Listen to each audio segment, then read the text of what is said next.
दोस्तों, scandal queen और अपनी गुलाबी अंग्रेज़ी से मशहूर अदाकारा मीरा ने माली इमदाद के लिए लाहौर आर्ट्स काउंसिल में एक दरख्वास्त जमा करा दी है, जिसमें उन्होंने कहा है कि आर्टिस्ट सपोर्ट फंड से उन्हें भी इमदाद मिलनी चाहिए। अपने फारम में अदाकारा मीरा ने DHA में अपना ज़ाती घर और 7 अफराद ज़ेर कफ़ालत भी ज़ाहिर किए हैं, जबकि ये जो फ़ंड गवर्नमेंट ने बनाया है ये मुस्तहिक फ़नकारों के लिए बनाया है और हर फ़नकार को जो इसका मुस्तहिक है उसको सिर्फ 5,000 पर मंथ जारी किए जाते हैं।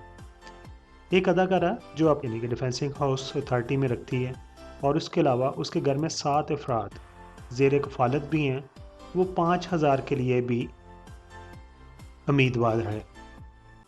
हमें तो ऐसा लगता है इस तरह जिनका जायज़ हक है वो भी उनको नहीं मिल सकेगा।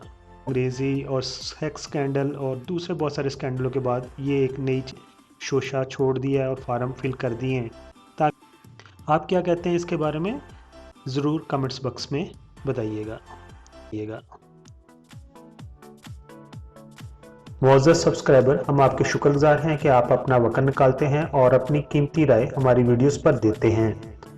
दोस्तों, अगर आपने हमारा चैनल अभी तक सब्सक्राइब नहीं किया तो प्लीज़ सब्सक्राइब कर दीजिए और हमारे साथ जुड़े रहिए। बहुत बहुत शुक्रिया।